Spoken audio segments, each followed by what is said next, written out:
Ce matin-là, j'ai rendu les dissertations avec un sourire que mes élèves ont rarement vu. Le silence dans la salle était presque palpable lorsque Derek, l'un de mes élèves les plus arrogants, a retourné sa feuille et a vu le gros 1% écrit en rouge. Son visage est passé de la confusion à la colère en quelques secondes. « Mais professeur Morgan, ce doit être une erreur », a-t-il protesté suffisamment fort pour que tout le monde l'entende. J'ai travaillé dur là-dessus. J'ai gardé mon sourire en montrant calmement le bas de la feuille d'instruction. La prochaine fois, tu devrais peut-être lire toutes les instructions, Derek. Son visage est devenu rouge lorsqu'il a vu la petite note qu'il avait ignorée. Le reste de la classe l'observe, confus. Il savait que je savais, et je savais qu'il savait. Échec et maths. Je m'appelle Rebecca Morgan, j'ai 36 ans et j'enseigne l'anglais au lycée Northridge Academy depuis près de 10 ans. J'adorais mon travail, jusqu'à ce que l'IA se mette à faire les devoirs de mes élèves à leur place. Tout a commencé au second semestre de l'année dernière. Soudain, des élèves qui pouvaient à peine écrire 2 paragraphes cohérents rendaient des rédactions élaborées avec un vocabulaire sophistiqué et une structure impeccable. En tant que professeur d'anglais depuis une dizaine d'années, je peux repérer ce genre de tricherie à des kilomètres de distance. Le problème n'était pas seulement d'identifier, mais de prouver. La première fois que j'ai confronté un élève, Jacob, à propos d'un essai manifestement généré par l'IA, il s'est indigné. « Vous m'accusez de tricher ? C'est injuste. Je n'ai fait qu'améliorer mon écriture. » Ses yeux se remplissent de larmes de crocodile tandis qu'il poursuit sa prestation. Je vais en parler au directeur Mendez. Et il en a parlé. Le lendemain, j'ai été convoqué dans le bureau du directeur. Rebecca, il faut des preuves concrètes pour accuser un élève de tricherie, a expliqué le directeur Mendez sur son habituel ton condescendant. Les parents de Jacob sont très inquiets. Sans preuve, vous devrez accepter son travail. J'ai quitté le bureau en bouillant de colère. Il ne s'agissait pas seulement de Jacob, mais de toute une génération d'élèves qui découvraient qu'ils pouvaient tromper le système. Pire encore, l'administration était plus soucieuse d'éviter les plaintes des parents que de maintenir l'intégrité académique. Au cours des semaines suivantes, le problème n'a fait qu'empirer. Des étudiants qui n'avaient jamais manifesté d'intérêt pour la poésie écrivaient des analyses dignes d'une université. Des élèves qui assistaient à peine aux cours avaient soudain des opinions éloquentes sur la littérature classique, toujours dans un format parfait, avec un vocabulaire improbable et une étrange absence de voix personnelle. J'ai commencé à recueillir des exemples, à remarquer des schémas dans les travaux générés par l'IA. Je me suis rendu compte qu'il y avait certains tics d'écriture, certaines structures de phrases, un certain lustre artificiel qui distinguait ces essais. Mais lorsque je confrontais les élèves, c'était toujours la même histoire, déni, indignation, menace d'impliquer leurs parents ou l'administration. C'est alors que j'ai eu une révélation, lors d'une nuit d'insomnie, en corrigeant une nouvelle pile de dissertations manifestement fausses. Si le problème était de prouver la tricherie, alors je devais créer une preuve indéniable. J'ai commencé à expérimenter discrètement avec ChatGPT, en testant différentes questions, en observant les réponses. C'est alors que j'ai remarqué quelque chose d'intéressant. Lorsqu'on lui demandait de « raconter une histoire », l'IA commençait souvent par une structure très similaire, presque toujours avec des personnages évoluant dans un cadre rural ou fantastique. Et un nom spécifique apparaissait avec une fréquence inquiétante, Elara. Il était une fois, dans un petit village niché entre des collines ondulantes et des forêts denses, une jeune fille qui s'appelait Elara. C'était comme trouver une empreinte digitale sur une scène de crime. J'avais enfin ma preuve, il ne me restait plus qu'à créer le piège parfait. Si vous appréciez cette histoire de vengeance académique, n'oubliez pas de vous abonner à la chaîne pour lire d'autres histoires de professeurs qui ne laissent pas leurs élèves s'en sortir en trichant. Le lendemain matin, j'arrive à la salle des professeurs plus tôt que d'habitude. Ma collègue Jenna, qui enseigne les mathématiques, y était déjà en train de réviser des exercices. « Tu as l'air étrangement joyeux aujourd'hui », commente-t-elle en haussant un sourcil. Disons que j'ai trouvé une solution au problème du ChatGPT. Ai-je répondu en souriant tout en préparant mon café. Jenna pose son stylo. Vraiment ? Comment ? Je reçois des équations impossibles de la part d'étudiants qui n'ont jamais pu résoudre une équation quadratique par eux-mêmes. J'ai regardé autour de moi pour m'assurer que nous étions seuls et je me suis rapproché. Des pièges. Je mets des pièges dans les devoirs. Jenna est devenue mon alliée à ce moment-là. Ces derniers mois, elle avait également remarqué l'augmentation alarmante des tricheries utilisant l'IA. En tant qu'enseignants, nous ne voulions pas diaboliser la technologie, Nous savions qu'elle avait sa place. Mais nous voulions que nos élèves apprennent réellement et ne se contentent pas de collationner des réponses. Le principal Mendez ne vous soutiendra jamais dans cette démarche, prévient Jenna. Il n'a pas besoin de savoir.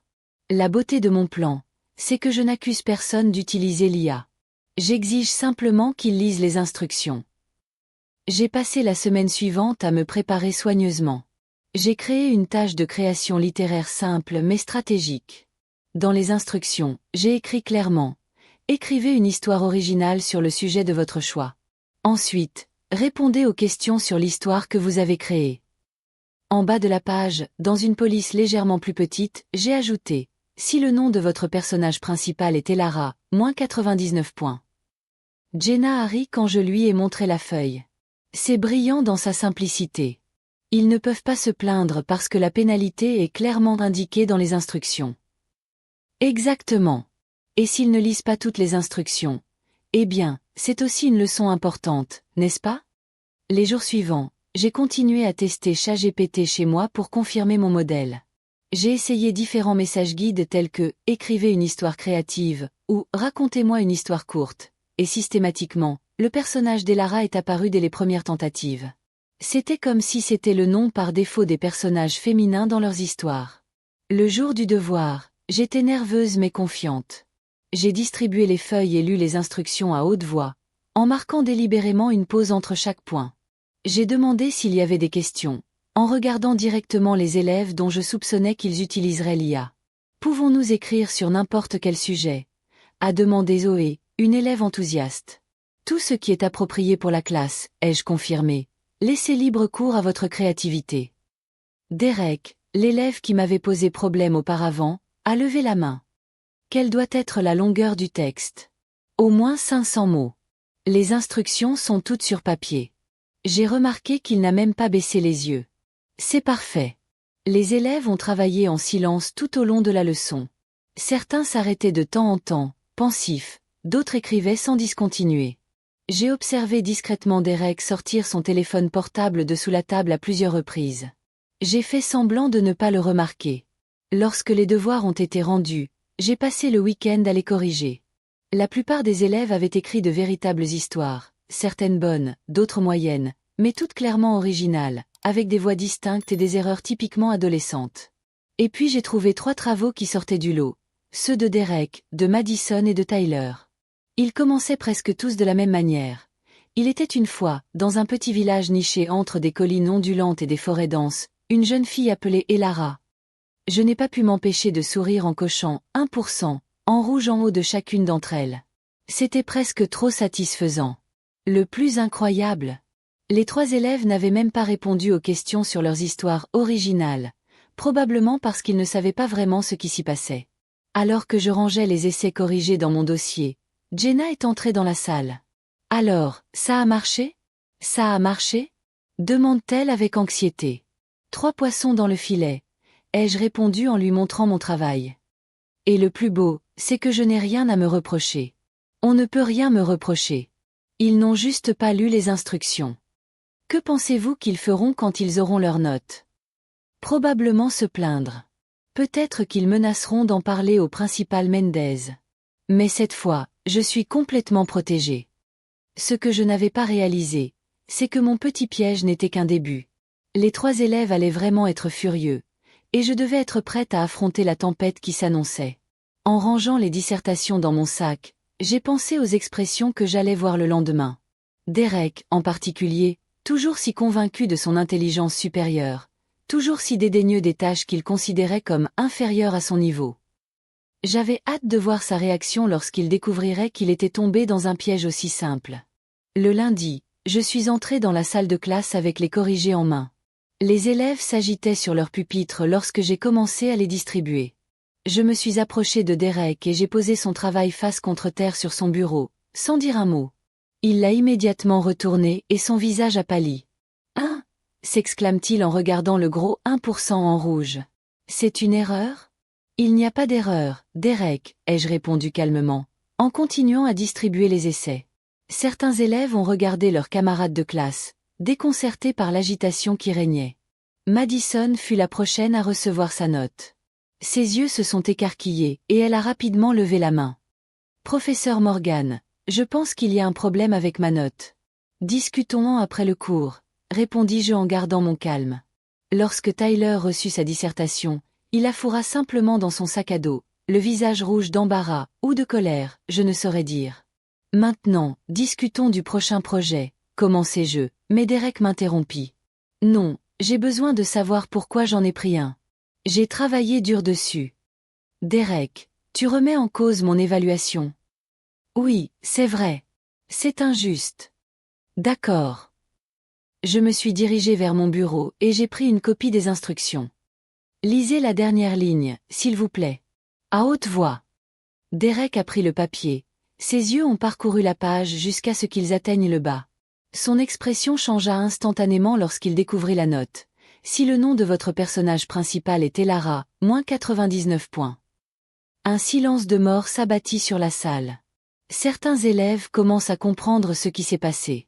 Je n'avais pas vu ça, marmonne-t-il, l'assurance en berne. C'est exact. Vous ne l'avez pas vu parce que vous n'avez pas lu les instructions. La première règle pour n'importe quel travail est de lire toutes les instructions avant de commencer.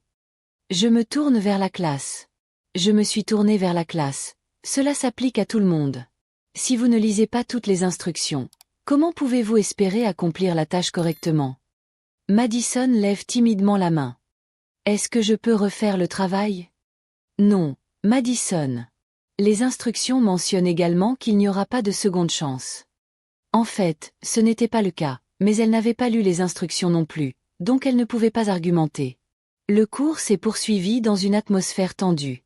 Je sentais les regards me brûler le dos pendant que j'écrivais au tableau. Lorsque la cloche a sonné, Derek, Madison et Tyler sont restés à leur place tandis que les autres sont partis. Professeur Morgan, commença Derek, maintenant avec un ton plus modéré, je ne pense pas qu'il soit juste de perdre 99 points pour l'utilisation d'un nom. Ce n'est pas une question de nom, Derek. Il s'agit de suivre les instructions. Et d'honnêteté académique. Qu'est-ce que l'honnêteté a à voir là-dedans? Demande Madison nerveusement. C'est intéressant que vous ayez tous les trois choisi le même nom pour le personnage principal. Et vous avez tous commencé vos histoires presque de la même manière. Quelle coïncidence extraordinaire, vous ne trouvez pas? Leur visage ne laisse rien transparaître. Derek ouvrit la bouche pour protester, mais la referma rapidement. J'ai demandé. Avez-vous quelque chose à dire? Tyler a finalement pris la parole. Je vais en parler à mes parents. Je vous en prie. Les instructions étaient claires. Vous avez reçu les feuilles et je les ai lues à haute voix. Si tes parents veulent discuter de l'importance de lire les instructions et de faire un travail original, je serai heureux d'organiser une réunion. Ils ont quitté la pièce en marmonnant entre eux. Je savais que la tempête ne faisait que commencer, mais je me sentais étrangement calme. Comme prévu, j'ai reçu un courriel du principal Mendez l'après-midi même. Nous devons parler des dernières notes. 3 parents ont pris contact. Le lendemain matin, je suis entré dans son bureau avec toutes les preuves organisées, des copies des instructions, des essais pratiquement identiques et mon arme secrète, une série de tests que j'avais effectués avec ChatGPT, démontrant comment il créait systématiquement des histoires sur Elara lorsqu'on le lui demandait. Rebecca, je comprends votre frustration à l'égard des élèves qui ne lisent pas les instructions, mais ne pensez-vous pas que moins 99 points est excessif? Le directeur Mendez avait l'air fatigué, probablement après avoir écouté des parents en colère au téléphone. Principal Mendez, je vais être franc. Ces élèves n'ont pas seulement ignoré les instructions, ils ont triché. C'est une accusation grave. Il se redresse sur sa chaise. Ce n'est pas une accusation. C'est un fait démontrable. Je lui ai montré les 3 essais côte à côte. Le même début, le même personnage, les mêmes structures de phrases. Et ça. J'ai ouvert mon ordinateur portable et lui ai montré mes recherches avec ChatGPT. C'est ce qui arrive quand on demande à l'IA de raconter une histoire. Les yeux du directeur Mendez s'écarquillent devant l'épreuve. Mais le plus important, poursuivis-je, c'est que je ne les punis pas pour avoir utilisé l'IA. Je les punis parce qu'ils n'ont pas lu les instructions, ce qui relève clairement de mes prérogatives en tant qu'enseignant. Il est resté silencieux pendant un moment, analysant tout. Écoutez, Rebecca, je comprends votre point de vue. Mais les parents exigent que les notes soient reconsidérées. Avec tout le respect que je vous dois, monsieur le proviseur, si nous cédons maintenant, quel message envoyons-nous? Que les règles n'ont pas d'importance. Que la tricherie est acceptable tant que l'on se plaint suffisamment. Le directeur soupire lourdement. Les parents de Derek ont menacé de porter l'affaire devant le conseil d'école. Laissez-les faire. Ma voix était ferme. J'ai toutes les preuves dont nous avons besoin. Et honnêtement, je pense que le conseil d'administration serait très intéressé de discuter de la prévalence de la tricherie de l'IA dans notre école. Le directeur Mendez me regarda un long moment, puis hocha lentement la tête. Je vais t'informer les parents que les notes seront maintenues. Merci, répondis-je en commençant à ranger mon matériel. Mais nous devons élaborer une politique officielle sur l'utilisation de l'IA dans les travaux. Cela ne peut pas rester une zone grise. Je suis tout à fait d'accord. Je suis heureux de participer à son élaboration. Lorsque j'ai quitté le bureau, je me sentais victorieux. Mais ma victoire a été de courte durée. Le lendemain matin, Tyler m'attendait devant mon bureau. Professeur Morgan, mes parents exigent que vous me donniez une seconde chance. Ils ont dit qu'ils iraient voir le directeur si vous ne reconsidérez pas la situation. J'ai souri calmement. Tyler, pourquoi n'invites-tu pas tes parents à me rencontrer après les cours demain? Je suis sûr que nous pourrons régler cela ensemble. Le lendemain, les parents de Tyler, un couple bien habillé à l'expression sévère, sont arrivés ponctuellement à 16 heures. La mère de Madison s'est également présentée, ainsi que le père de Derek. Merci d'être venu, ai-je commencé, avec le principal Mendez à mes côtés pour le soutien administratif. Avant de parler des notes, j'aimerais vous montrer quelque chose. J'ai distribué des copies des 3 essais, ainsi que des imprimés de mes recherches ChatGPT. Comme vous pouvez le constater, les histoires de vos enfants sont pratiquement identiques. C'est parce qu'elles ont été générées par une intelligence artificielle, en l'occurrence le ChatGPT. C'est une accusation grave, dit le père de Derek en croisant les bras. C'est pourquoi j'ai apporté des preuves, ai-je répondu en gardant mon calme.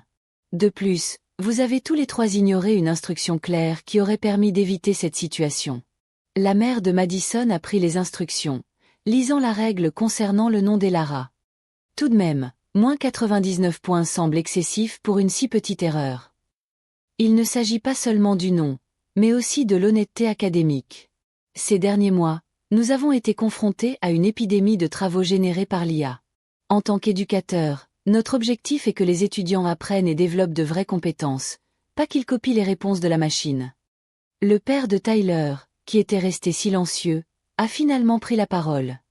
Tyler, as-tu utilisé l'intelligence artificielle pour ce travail?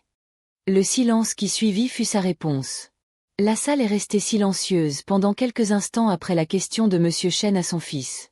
Tyler finit par murmurer. Je l'ai juste utilisé pour trouver des idées. Quelques idées, demandai-je en montrant les sections identiques sur les copies. Les histoires sont pratiquement les mêmes. Madame Wilson, la mère de Madison, s'est mise sur la défensive. Et les autres élèves qui ont utilisé l'IA. Vous n'avez pris que nos enfants? En fait, intervint Jenna, qui était entrée discrètement dans la pièce. Seuls 3 élèves du cours du professeur Morgan ont remis des histoires sur un personnage appelé Elara. 3 sur 32. Jenna s'est présentée comme professeure de mathématiques et a expliqué qu'elle aussi avait commencé à mettre en place des mesures similaires dans ses évaluations pour détecter l'utilisation de l'IA. Le problème, ai-je poursuivi, c'est que je ne suis pas là pour punir vos enfants, mais pour les éduquer. Je suis là pour les éduquer. La punition, la mauvaise note, est simplement la conséquence de leur choix.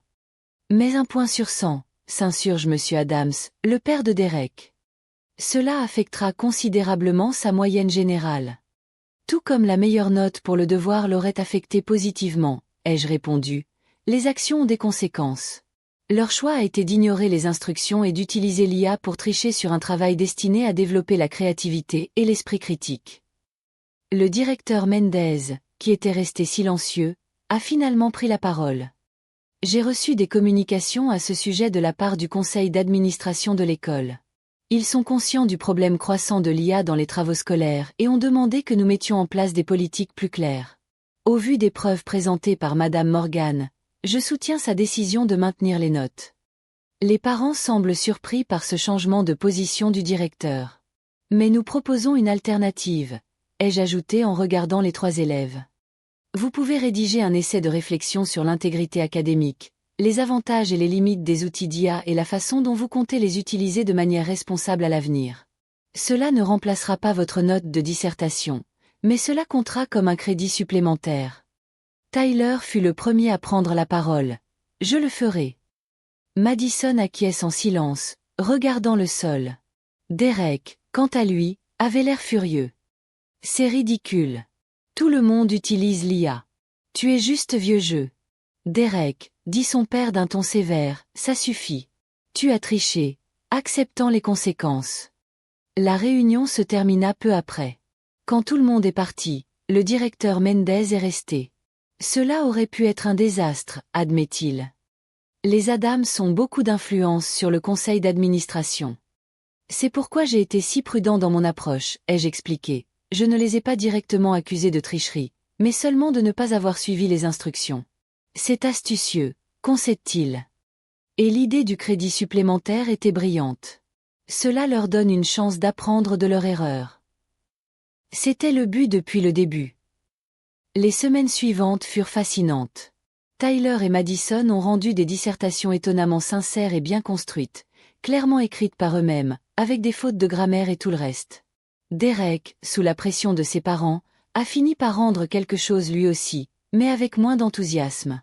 Mais le plus intéressant, c'est l'effet sur l'école dans son ensemble. L'histoire s'est rapidement répandue, comme c'est toujours le cas dans l'enseignement secondaire, et d'autres enseignants ont commencé à adopter des approches similaires. Jenna a mis en place des problèmes de mathématiques avec des « pièges » que Wolfram Alpha et d'autres calculatrices IA ne pouvaient pas détecter. Le professeur d'histoire a commencé à poser des questions spécifiques sur les lectures qui nécessitaient une analyse personnelle. Lors de la réunion suivante du département, j'ai présenté une proposition formelle pour une politique scolaire sur l'IA. Ne pas interdire son utilisation, mais exiger que les élèves la citent lorsqu'ils l'utilisent, comme ils le feraient pour n'importe quelle autre source. À ma grande surprise, cette proposition a été approuvée à la quasi-unanimité. 6 mois plus tard, j'ai reçu un courriel inattendu de Tyler. Professeur Morgan, je voulais vous dire que j'ai été admis à l'université d'État grâce à une bourse partielle. Mon essai d'admission portait sur l'intégrité académique et sur la façon dont j'ai appris son importance à la dure. Le comité d'admission a dit que c'était rafraîchissant de voir une telle honnêteté. Merci donc de m'avoir surpris en train de tricher. C'est la meilleure chose qui pouvait m'arriver. Madison s'est également épanouie. Elle a commencé à participer à mon club d'écriture après l'école et a découvert que, lorsqu'elle y mettait vraiment du sien, elle avait une voix créative unique et puissante. Son histoire originale sur une adolescente confrontée à des dilemmes éthiques à l'ère numérique a remporté une mention honorable lors d'un concours national. Quant à Derek, il a fini par obtenir son diplôme, mais n'a jamais vraiment compris la leçon. J'ai entendu dire qu'il avait continué à essayer de trouver des raccourcis à l'université, jusqu'à ce qu'il soit pris en flagrant délit de tricherie et placé en probation académique. Dans mon évaluation de fin d'année, le principal Mendez a écrit « Madame Morgan a fait preuve d'une innovation pédagogique exceptionnelle en relevant les défis technologiques modernes tout en gardant l'intégrité académique au cœur de sa pratique. » Aujourd'hui, au début de chaque nouvelle année scolaire, je raconte cette histoire à mes élèves, en omettant les noms, bien sûr. J'explique que l'IA peut être un outil merveilleux lorsqu'elle est utilisée de manière éthique, et qu'il y aura toujours de la valeur dans le travail authentique et la pensée originale. La technologie continuera à progresser, leur dis-je, mais certaines choses ne changeront jamais. L'intégrité, l'effort sincère et la satisfaction de créer quelque chose qui vous appartient vraiment. Lors de la dernière réunion des parents de cette année, un parent m'a demandé comment je faisais pour que ma classe reste aussi engagée à l'ère des smartphones et de l'IA. C'est simple, lui ai-je répondu, je respecte suffisamment leur intelligence pour attendre d'eux qu'ils utilisent la leur. Si vous avez aimé cette histoire sur la façon dont un enseignant astucieux a déjoué les élèves tricheurs et changé toute une école avec un simple piège, n'oubliez pas de vous abonner à la chaîne pour d'autres histoires de vengeance astucieuse et de justice satisfaisante.